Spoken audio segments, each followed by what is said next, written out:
course, a huge question with many moving parts. In terms of how you best support the digitisation of the built environment, we first have to come back to standards. And yes, the predictive cost is important because cost is common across all languages. It's a way of linking not only across jurisdictions and different types of projects, but throughout the entire life cycle of the project. Now, we know that there's a lot of BIM coming through in the design and it's moving now into construction. FM is still working through it. So if you then say there's those different phases, and you think of cost, well, there is a thing called, which is not an ISO standard, the ICMS, or the International Construction Measurement Standard, which has just been released last month in its second edition. And the exciting thing about the second edition of the ICMS is that it recognises facilities management and it's recognising life cycle costing for the first time. And I can't prove this, but I would like to think that our work on ISO 41000 series has influenced that International Construction Measurement Standard to recognise life cycle cost and specifically mention the importance of cost management throughout the process, from design, construction, and including facilities management.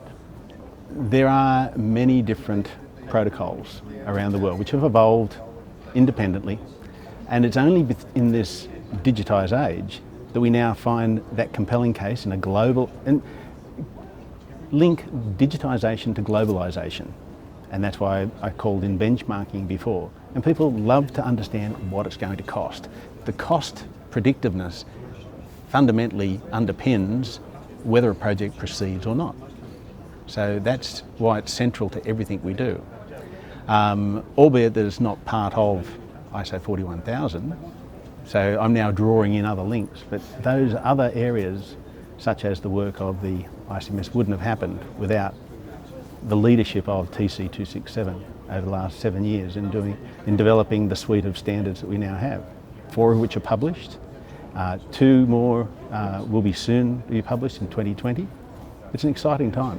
Never before have so many people agreed on the need for standardisation, which is, again, supports globalisation and the digital world, enables us. So BIM becomes the tool, but we need to feed the data in a consistent fashion. I was listening very carefully at the plenary session, and there were a lot of words, but some of the reoccurring issues was cost.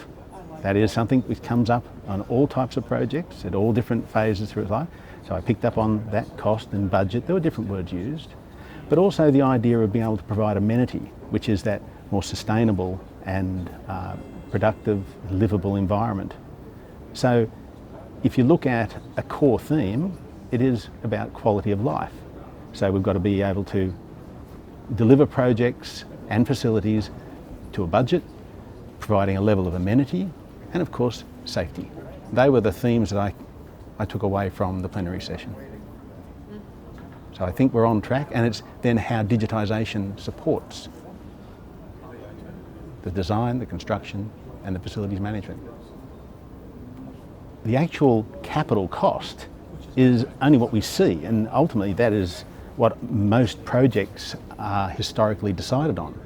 What's it going to cost? And they start the project. But that might only be 15 to 20% of the total whole of life cost.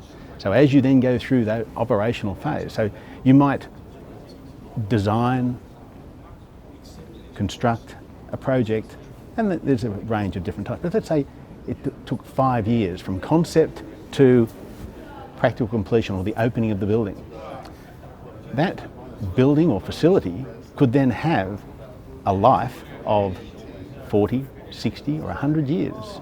And the costs that are, and that's why the percentages are rough, although the rule of thumb is about 15% to 85% capital versus life cycle, which is why it was such a breakthrough last month when the International Construction Measurement Standard, the ICMS, did recognise lifecycle costing and has completely changed the language now around that. That gives us a basis for the first time, our first best chance for real global cost prediction and benchmarking.